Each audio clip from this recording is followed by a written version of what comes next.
What if America's most trusted brands, names we grew up with, shopped without question, and served at our family tables, were suddenly no longer welcome just across the border in 2024?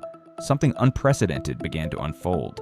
Canada, long seen as America's quiet ally and safest export market, is now delivering a silent but devastating message. We don't want your products anymore, according to recent retail and industry reports. Sales of U.S. brands in Canada have plummeted. McDonald's down 12%, Walmart shutting down stores, Pepsi losing shelf space, and Starbucks being replaced by neighborhood cafes. But here's the part no one's talking about. It's not because Canadians are angry, it's because they're done with being treated like an afterthought, done with products that no longer reflect their values. So the question isn't just why are Canadian shoppers turning away, it's what have American companies forgotten about the people they once served. This is the Downturn Report, where the truth gets personal. And today, we'll reveal the top 15 American brands quietly collapsing under the weight of Canada's silent boycott. Watch closely, because this collapse might be just the beginning. Number 1. CocaCola. CocaCola once stood for more than just refreshment. It was an emblem of American joy, togetherness, and tradition. A cold, fizzy link between generations. From backyard barbecues in Texas to 4th of July parades in Ohio. That red can was a quiet reassurance that some things never changed. But north of the border, that familiar symbol is losing its shine. In 2024, Coca-Cola lost nearly 9% of its market share in Canada. Store shelves now showcase untouched rows of Coke, slowly edged out by local sodas, sparkling water, and kombucha brewed in someone's kitchen. Not a multinational plant. The emotional bond is breaking. A can of Coke used to bring comfort and whispered nostalgia. But the world is asking new questions. What are we drinking? Why are we drinking it? And more Canadians, especially younger ones, are answering with their wallets. A survey in 2024 revealed over 62% of Gen Z and millennials in Canada no longer reach for Coca-Cola. That shift is not accidental. It's intentional. It's the result of values evolving toward health, clarity, and conscience. Coca-Cola hasn't changed much over the decades. That consistency once made it beloved. Now, it makes it irrelevant, even with its lighter versions. Diet Coke, Coke Zero, and sugar-free formulas. The company faces a truth it can't carbonate away. People no longer want less sugar. They want meaning, transparency, purpose. The Canadian boycott may be quiet, but its message is thunderous. To many, Coca-Cola now feels too processed, too industrial, too distant from real life. And the heartbreak for many Americans, especially older ones, is seeing something so tied to our identity, our youth, our joy, our country, fade into the background of another nation's grocery store. If Coca-Cola, the sacred symbol of American taste, can be left behind, what does that say about the fate of other brands still clinging to yesterday?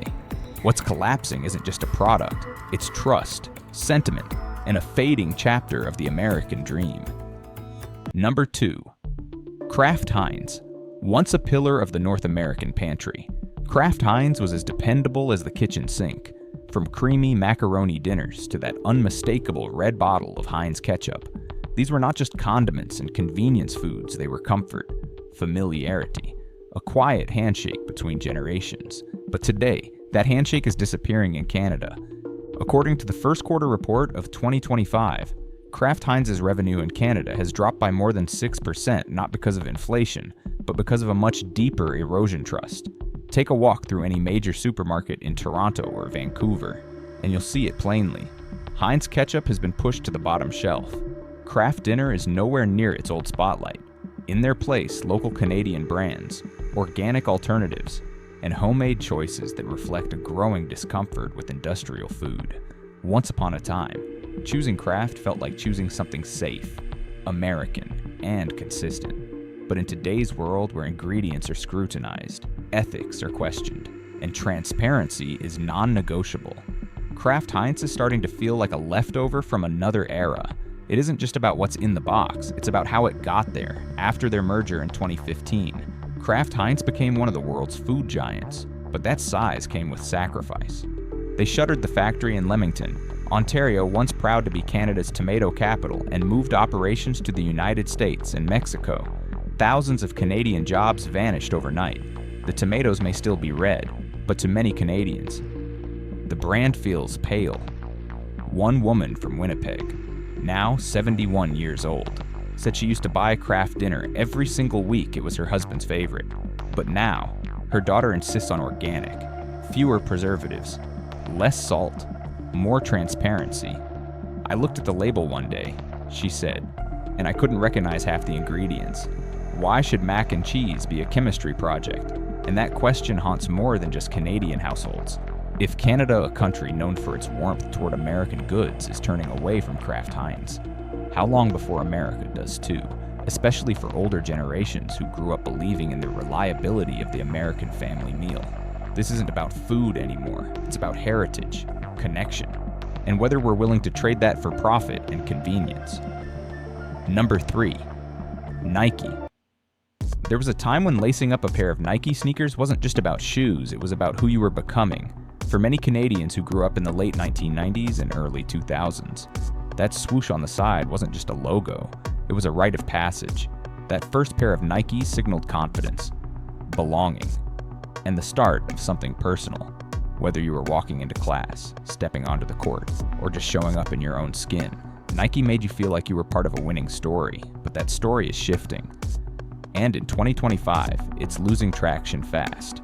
According to Retail Scan Canada, Nike's sales have fallen by 6.5% across the country, with the steepest drop among Canadians aged 18 to 35. But this isn't about comfort or fashion failing to keep up. It's something deeper. More and more young people are stepping away, not because they dislike the shoes, but because they're no longer comfortable with the brand's legacy. What used to be a badge of cool is now being questioned. Who made these shoes? How are they paid? What toll did this leave on the environment in today's fashion circles? Cool now means clean, sustainable, and authentic. And for many Gen Z Canadians, Nike feels out of step with that definition. They're not launching protests or shouting boycotts. They're simply choosing not to show up with their wallets. Some are turning to local alternatives like Native Shoes, a Canadian brand that emphasizes ethical production. Others are shopping secondhand to reduce waste. Either way, it's a quiet revolt. A 22-year-old in Toronto put it plainly, "I wore Nike my whole life, but now I want what I wear to reflect what I believe." And when Nike's flagship stores in major malls start looking more like museum galleries than retail hubs, it's not just a dip in foot traffic, it's a warning. Because in a world where silence from a corporation speaks louder than its slogan, even the most iconic brands can get left behind, not with a bang, but with a quiet walk away. Number 4, Walgreens. Once upon a time. Walgreens wasn't just a drugstore, it was a quiet corner of daily life, a place where the lights were always on, where you could pick up cough syrup at midnight or rush in for a thermometer when your child spiked a fever. It wasn't flashy, but it was familiar through its ownership of Rexall and partnerships with Canadian chains. Walgreens brought a piece of that American comfort 24/7 reliability to neighborhoods across Canada, but in 2025, that quiet comfort has turned into something else distant. According to the Global Pharmacy Trends Report, between 2023 and 2024, Walgreens downsized or closed numerous Rexall locations, especially in suburban areas of Ontario and Manitoba.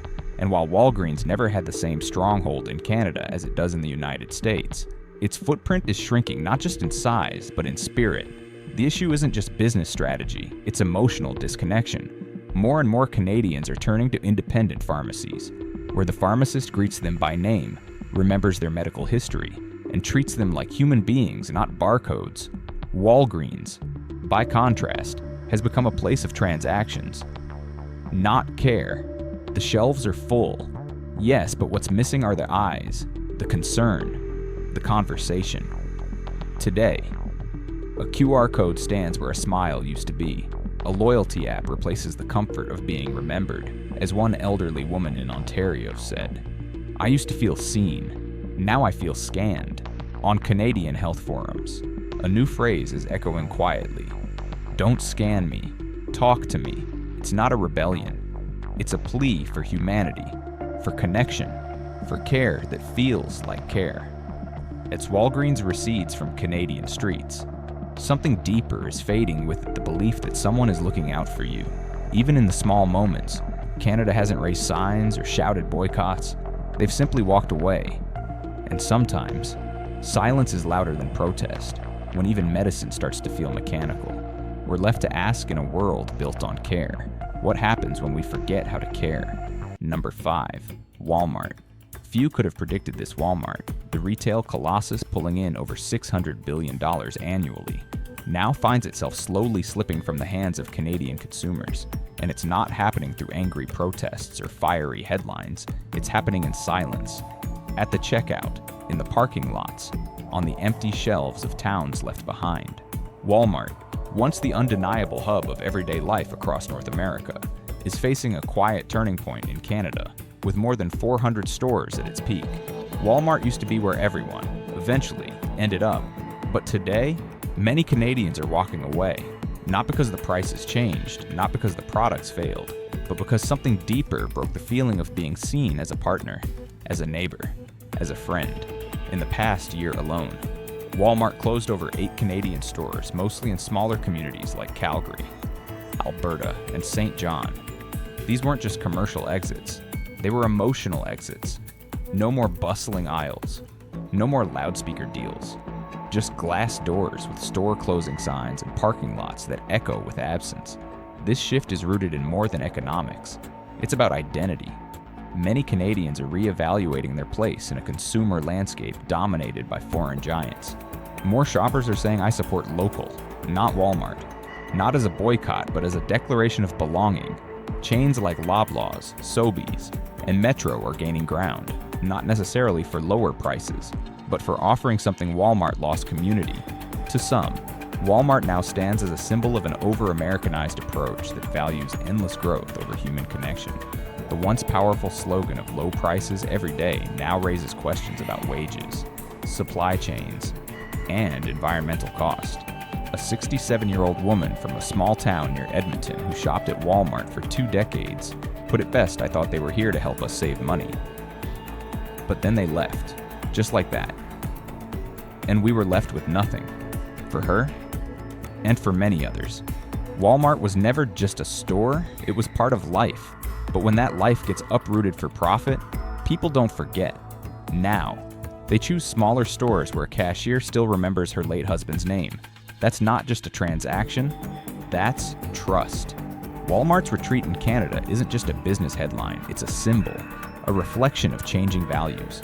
In a world that now favors connection over convenience, presence over price, corporations can no longer assume loyalty, they must earn it. And perhaps, in this quiet collapse, there's a message for American consumers too. Every purchase is a vote.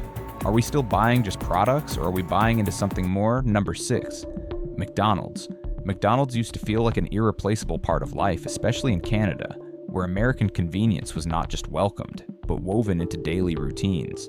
A Big Mac on a road trip, a Happy Meal after school, or a late-night drive-thru under the familiar glow of the Golden Arches. It was all part of the rhythm. McDonald's wasn't just a restaurant, it was a cultural landmark, from birthday parties to first dates, to that first paycheck splurged on fries and a Coke. McDonald's stood as a second flag of America, waving proudly across Canada. But now that flag is fading.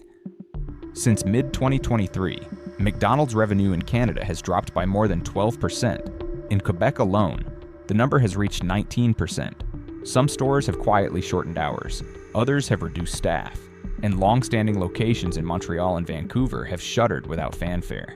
What's more unsettling is the silence. There is no outrage, just a quiet drift away, especially among Gen Z Canadians, the very generation that grew up with McNuggets and McFlurries. The brand is not being protested, it's being forgotten. And that, more than any financial report, should terrify the company. The world has changed. People want transparency. They want to know, where does the beef come from? What is the sodium content?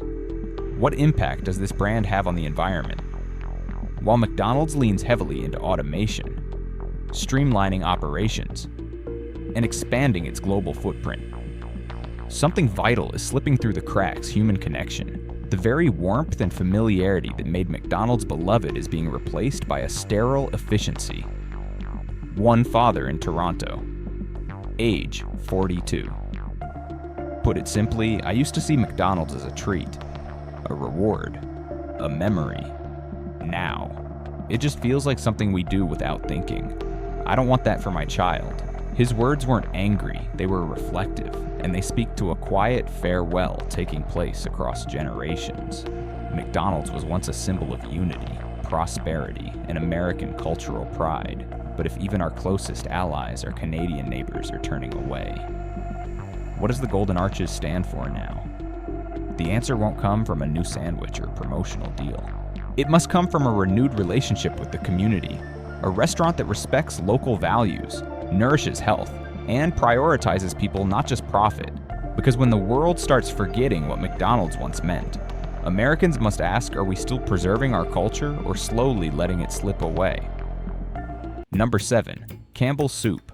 Do you still remember that familiar pop, the comforting sound of a Campbell Soup can opening on a cold afternoon? For generations, that sound signaled warmth, family, and a quiet moment around the dinner table. It wasn't just soup, it was a small piece of American life in every cupboard. But today, in Canada, that sound is growing faint. In the last 2 years, Campbell Soup sales have fallen by more than 8%. Shelf space once reserved for those iconic red and white cans is now being taken by local, organic, and fresher alternatives. And perhaps most telling of all, there's no protest, no boycott, just absence. According to leading supermarket data, Campbell has lost 12% of its market share in the Canadian canned soup industry within just 18 months. Not because the soup became worse, but because people quietly chose something else. Something that feels more honest, more human, and more connected to how we eat today. Canadian consumers now gravitate towards soups with no preservatives, closer to homemade taste, made by brands they can see and trust. The heart of the matter isn't flavor, it's values. Campbell's used to thrive on affordability, reliability, and comfort, but in this new era, those things alone are not enough. People want to know what exactly is in that can. Where does it come from? Is it healthy? Is it ethical? The old recipes, the industrial taste. The large-scale production, none of it speaks to today's emotional need for transparency and trust. Campbell's didn't lose Canada because of price or taste. It lost Canada because it stopped evolving with its customers. A 100-year legacy means little if it doesn't grow alongside the people it once fed. And now, a new generation is choosing soup not for nostalgia, but for meaning, for clarity, for care, for Americans. This isn't just a Canadian story, it's a quiet warning. Our family traditions, once defined by careful, nourishing meals, are being replaced by convenience and detachment. And if we let those warm, familiar moments slip away, that pop of the can may fade into nothing more than a distant memory. Number 8. Target. When Target arrived in Canada in 2013, it came wrapped in promise, a symbol of modern American shopping, clean aisles, affordable chic, and that iconic red bullseye Target was supposed to bring suburban comfort to Canadian doorsteps. And for a moment, it did.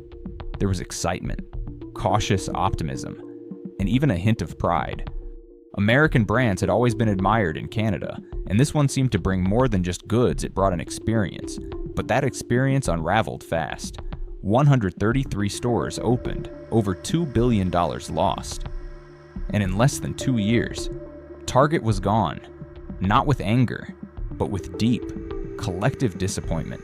What makes the fall of Target in Canada so unforgettable isn't the financial collapse, it's the emotional one. Target didn't fail because Canadians hated it. It failed because it never really tried to understand them. Shelves were poorly stocked. Prices were oddly higher than in the U.S. And worst of all, the quality felt lower. Canadians could sense it. This wasn't the same Target that American shoppers adored. It was a watered-down version. A brand that crossed the border with confidence but no cultural compass. What Canadians received felt like leftovers. And that stung. In Manitoba, a retail worker shared online, "We were excited. We gave them a chance, but they gave us less. That line has since echoed across consumer forums and business schools. Target didn't just miscalculate logistics, it misread the values of an entire country, and that memory hasn't faded. Today, it lives on in blog posts, Reddit threads, and marketing textbooks as a cautionary tale, a reminder that no matter how powerful a brand may be, image means nothing without respect. Canadians didn't want a version of America they wanted to be heard, and what they got instead was silence and assumption. For Americans watching beloved brands vanish quietly across the border, the question grows louder: was it just a bad business decision? Or are we seeing a deeper shift? A world where logos no longer guarantee loyalty, and where expansion without empathy leads not to growth, but to ghost towns. Target didn't just leave Canada, it left behind a lesson. One that American brands would be wise not to forget. Number 9. Starbucks. What if even your coffee, something as simple, as sacred as your morning ritual, no longer felt like it belonged to you for many Canadians? That quiet shift is already underway. There was a time when stepping into Starbucks wasn't just about caffeine, it was about rhythm, familiarity. That warm corner seat by the window, a foamy latte in hand, jazz playing low, the soft clatter of keyboards mixing with murmurs of conversation. Starbucks once offered a pause, a sanctuary in the chaos of the day. But in 2025, across Canada, that pause is vanishing. Though Starbucks hasn't officially pulled out, its footprint is shrinking in cities like Toronto, Vancouver, and Montreal. The once bustling stores are growing quieter, and the reason isn't about taste or price. It's about connection, something the brand is no longer able to replicate. Younger Canadians, especially millennials and Gen Z, are turning to local cafes, places where the barista knows your name, not just your order, where the coffee is small batch roasted, and the atmosphere feels human, not franchised. Starbucks, once a symbol of curated belonging, now feels mass-produced, overpriced, impersonal. The global giant is starting to resemble what it once promised to transcend a brand more interested in profit than presence. One 33-year-old freelance designer in Montreal put it simply on a local blog: "I used to feel something at Starbucks. Now I feel nothing. My neighborhood cafe remembers my name. They ask about my kid. That's what I want in my coffee, not just foam." That soft statement says more than any protest could. According to a 2025 National Post survey, over 40% of Canadians now prefer local cafes because they offer something Starbucks can't manufacture: warmth that's real. When a cup of coffee starts feeling like a transaction, when the cafe feels more like a checkout line than a gathering place, something sacred is lost. Starbucks still stands on many corners, but what it once meant to pause, to belong, to feel has faded, and if even coffee, the one thing meant to slow us down and bring us together, starts to feel cold and commercial, then what does that say about the American brands we once trusted to carry our most personal habit? Number 10. Best Buy. What if the very technology that once brought us together is now quietly pushing us apart for many Canadians? Best Buy was once more than just a store, it was an experience. Every December, families bundled up in thick coats, heading to the blue and yellow beacon of modern convenience. Kids marveled at glowing TVs, teenagers tested headphones, and parents sought advice on what laptop might help their child succeed. Best Buy didn't just sell electronics, it made the future feel reachable, understandable, American. But in 2025, that feeling is slipping away.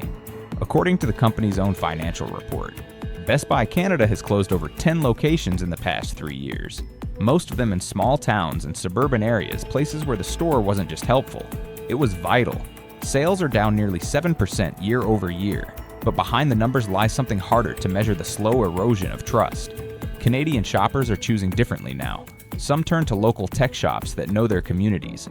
Others go directly to online giants like Amazon. And when they look at Best Buy today, they don't see a helpful neighbor. They see a distant corporation, one that promotes global campaigns, but skips the local school fundraiser or community tech fair. That absence is felt. One retired technician from a town outside Winnipeg shared on Facebook, "I used to work at Best Buy back then. It wasn't just about selling cables, we explained them. We made people feel smart, capable. Now, people walk in, can't find a person, and just walk out. That's what's truly being lost, not just sales, but those in-between moments, the comfort of guidance, the feeling that someone has your back when technology overwhelms. Today, the company is under fire for replacing human tech advisors with AI kiosks and thinning out staff. On forums across Canada, the phrase, "Chostrige, bring back the human," is spreading, because when the pursuit of progress comes at the cost of connection, what kind of future are we building? What was once a festive tradition, a dad buying his daughter a Bluetooth speaker for her first school dance, is now a quiet scroll through screens, hoping the algorithm gets it right. If even the stores meant to help us embrace the future are now stripping away the people who explain it, maybe it's time to ask, is this still progress, or just another step toward disconnection? Number 11, 7-Eleven. What if the corner store that once stood for connection now feels like a place you pass through but no longer enter for decades? 7-Eleven wasn't just about convenience, it was part of the rhythm of daily life, a familiar beacon glowing at 2 in the morning. A quiet stop for coffee after a graveyard shift. A Slurpee on the way home from school. It was where truckers nodded to the night clerk, where exhausted nurses grabbed something hot before heading home, where the lights never went out and someone, anyone, was always awake with you. But in Canada, that once reliable glow is dimming, while there hasn't been a formal announcement of mass closures.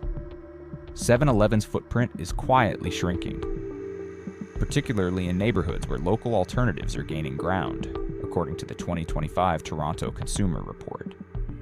Nearly 58% of young customers in Ontario say they've stopped visiting 7-Eleven. Not because they're angry, but because, in their words, it now feels soulless, and that single word captures the whole story. The truth is, Canadians aren't just looking for fast snacks or energy drinks anymore. They want something more, something warm, real, familiar. In a world that moves faster than ever, people are craving not speed but meaning, and when they walk into a store lit by fluorescent bulbs, greeted by a robot cashier and rows of pre-wrapped food of uncertain origin, what they find is not comfort, it's detachment. Homegrown alternatives like Circle K on the run, and small neighborhood markets are quietly rising, not necessarily because they're cheaper or flashier, but because they feel like they belong.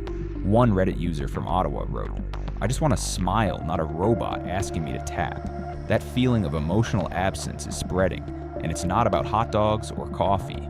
It's about space, about how a place makes you feel. Once, 7-Eleven was a soft landing in the middle of a hard day. Now it feels like an airport hallway, designed for movement, not meaning. A delivery driver in Mississauga summed it up best: "I used to stop at 7-Eleven after every shift. Now I go to a little corner shop. The coffee's the same, but the guy behind the counter knows I've been working 10 hours straight."